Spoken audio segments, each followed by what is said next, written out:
Good morning students. आज से आप लोगों की इलेक्ट्रॉनिक्स की क्लास स्टार्ट हो रही है। आप सभी 10th क्लास पहुंच गए हैं। बहुत बहुत शुभकामनाएं आप सभी को। जैसा कि आप लोग स्क्रीन में देख सकते हैं, ये है आप लोग का क्लास 10th का सिलेबस। जैसा कि आप लोग 9th क्लास में पहले पढ़ चुके हैं, सेम ऐसे ही यहाँ पे भी 2 पार्ट में डिवाइड है अपना सिलेबस। एक एम्प्लॉयबिलिटी स्किल, दूसरा वोकेशनल स्किल। एम्प्लॉयबिलिटी स्किल में पहले आप लोग पढ़ चुके हैं communication skills part 1, self management skill part 1, basic ICT skill part 1, entrepreneur skill part 1, green skill part 1। ये सभी का सेकेंड पार्ट हम 10th क्लास में पढ़ेंगे। दूसरा पार्ट है वोकेशनल स्किल। वोकेशनल स्किल में 4 यूनिट है। Basic electricity and electronics, repairing and maintenance of mixer, juicer, grinder, repairing and maintenance of microwave oven, and last है maintain health and safety. 9th class में हम लोग का main topic था water filter. 10th class में 2 main topic है हमारे लिए, mixer, juicer, grinder and microwave oven.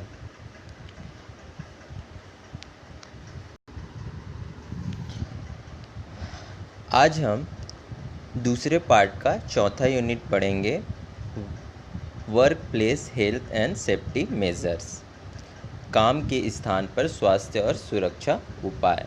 इसका मतलब ये है कि जहाँ पे भी हम काम करते हैं वहाँ पे क्या क्या खतरे हो सकते हैं और उनसे कैसे बचा जाता है, इस सब के बारे में हम पढ़ेंगे। तो इसमें पहला टॉपिक है इलेक्ट्रिकल हैज़ार्ड। हैज़ार्ड मतलब खतरा, विद्युतीय खतरा। क्या क्या विद्युतीय खतरे हो सकते हैं और कैसे उनसे बचा जा सकता है, ये सब के बारे में हमको पढ़ना है। तो हमको 7 प्रकार के खतरों के बारे में पढ़ना है। इसमें पहला खतरा है ओवरहेड पावर लाइंस, दूसरा है गीली स्थितियाँ, तीसरा है अनुचित ग्राउंडिंग, चौथा है क्षतिग्रस्त इंसुलेशन, पांचवा है कम लोड वाले वायर एवं ओवरलोड सर्किट, छठवां है खुले एवं इलेक्ट्रिकल पार्ट्स, सातवां है क्षतिग्रस्त औजार एवं उपकरण। ये 7 खतरों के बारे में हम आज पढ़ेंगे। पहला खतरा है ओवरहेड पावर लाइंस। ओवरहेड मतलब हमारे सर के ऊपर। अगर हम किसी ऐसे जगह में काम कर रहे हैं जहाँ पे उच्च वोल्टेज ऊपर से जा रही हो, जैसा कि आप लोग स्क्रीन में देख सकते हैं, अगर ऐसे किसी स्थान में हम कार्य कर रहे हैं तो ऐसे स्थानों से हमको 10 फीट की कम से कम दूरी रखनी होती है। और हम जो भी सामान यूज़ कर रहे हैं, उपयोग में ला रहे हैं, उनको भी हमको इससे दूर रखना हो,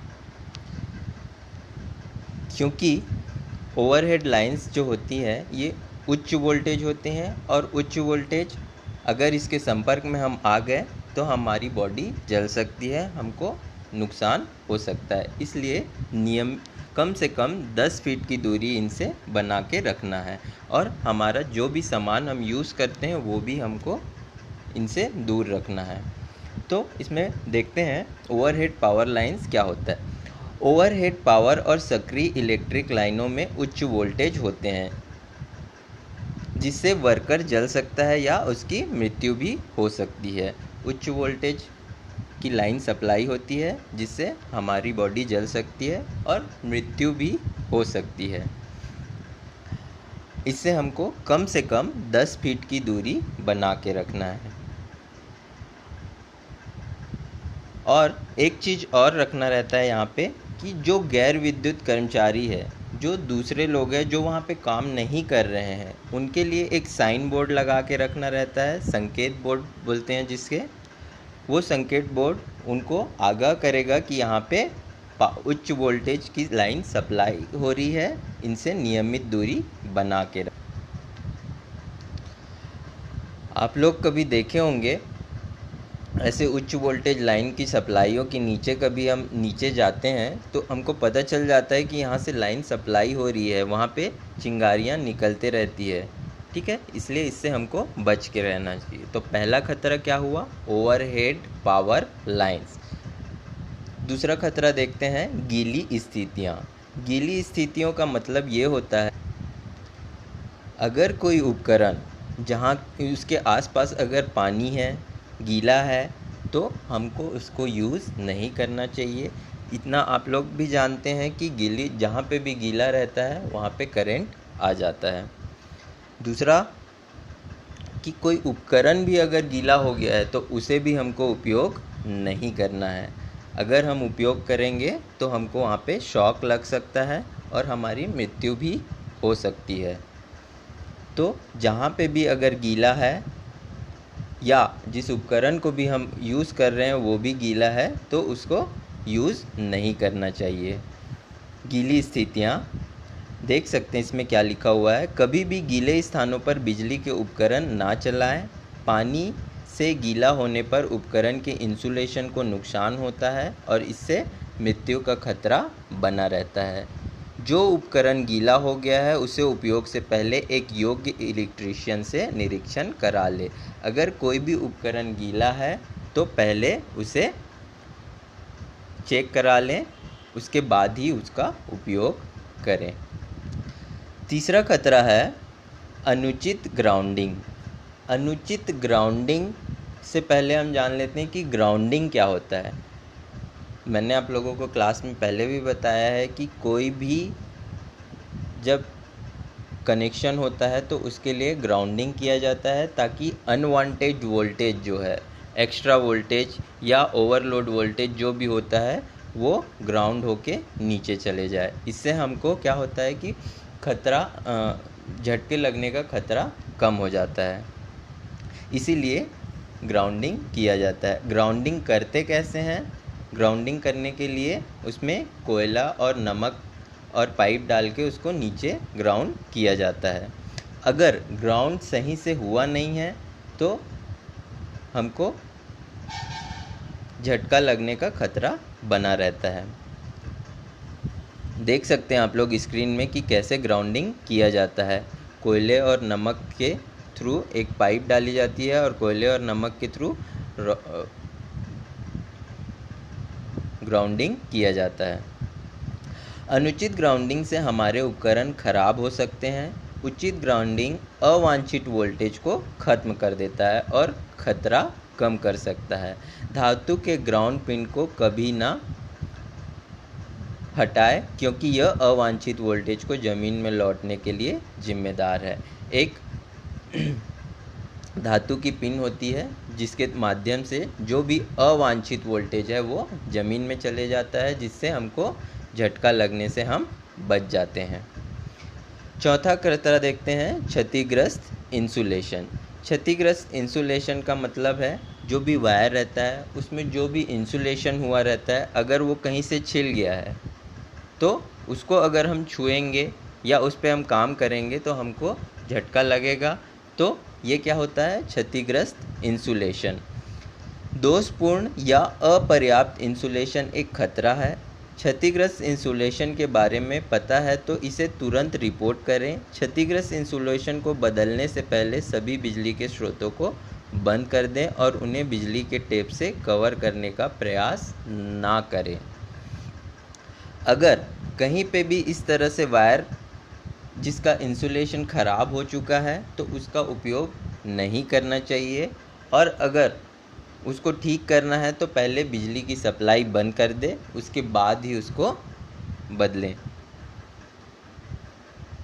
आप लोग स्क्रीन में देख सकते हैं कैसे इसका इंसुलेशन ख़राब हुआ है। इसको अगर बदलना है तो पहले बिजली की सप्लाई बंद कर दें, उसके बाद वायर को चेंज कर दें। पांचवा खतरा है कम लोड वाले वायर एवं ओवरलोड सर्किट। जैसे कि आप लोग स्क्रीन में देख सकते हैं, एक ही पॉइंट पे इतने सारे कनेक्शन हुए हैं। कम लोड वाले वायर एवं ओवरलोड सर्किट, इसका मतलब ये होता है कि अगर कोई उपकरण ज़्यादा वोल्टेज का है और हम उसमें वायर कम वोल्टेज वाली वायर यूज़ कर रहे हैं तो वो सर्किट जल जाएगा, वायर जल जाएगा, जिससे वो उपकरण खराब हो जाएगा।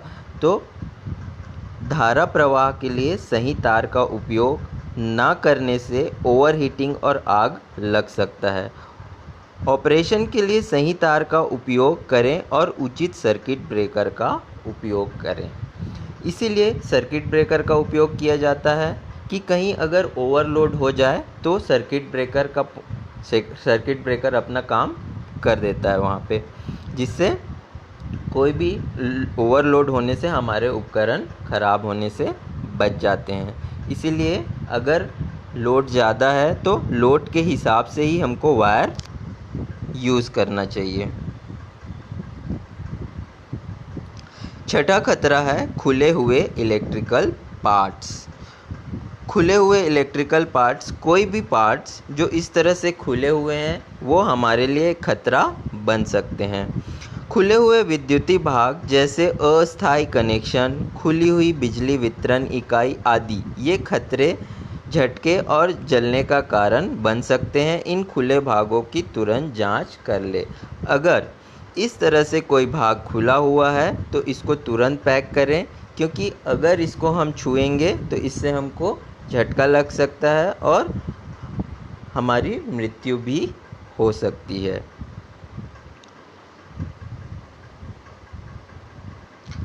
सातवां खतरा है क्षतिग्रस्त औजार एवं उपकरण। ऐसे औजार एवं उपकरण जो क्षतिग्रस्त हो, जब तक पूर्ण जानकारी नहीं है उसका उपयोग ना करें। हर चीज़ों की जांच कर मरम्मत कराएं। मरम्मत से पहले लोटो प्रक्रिया का उपयोग करें। अगर कोई भी उपकरण खराब है, किसी प्रकार से डैमेज है, अगर हम उसका उपयोग करेंगे तो उससे हमको झटका लग सकता है। अगर कोई उपकरण खराब है तो उससे पहले चेक करा लें, उसके बाद ही उसका उपयोग करें। किसी भी जगह हम इसमें लिखा हुआ है हर चीज़ों की जांच कर मरम्मत कराएं। मरम्मत से पहले लोटो प्रक्रिया का उपयोग करें। अब लोटो प्रक्रिया क्या होता है देखते हैं। लॉक और टैग। लोटो का मतलब होता है lock out and tag out. Lock out मतलब बंद करना, टैग आउट मतलब टैग लगाना। लॉक और टैग एक सुरक्षा प्रक्रिया है जिसका उपयोग उद्योगों में किया जाता है ताकि यह सुनिश्चित किया जा सके कि खतरनाक मशीनें ठीक से बंद हो जाएं और रखरखाव या मरम्मत कार्य पूरा होने से पहले फिर से शुरू नहीं हो पाए। अगर किसी उद्योग में कोई उपकरण खराब हो चुका है तो उसके लिए लोटो प्रक्रिया का उपयोग किया जाता है। लोटो प्रक्रिया ये होता है कि अगर कोई उपकरण खराब है तो उसको बंद कर दिया जाता है और ये लोटो का एक टैग होता है, जैसा कि आप लोग स्क्रीन में देख सकते हैं, इसको वहाँ पे लगा दिया जाता है ताकि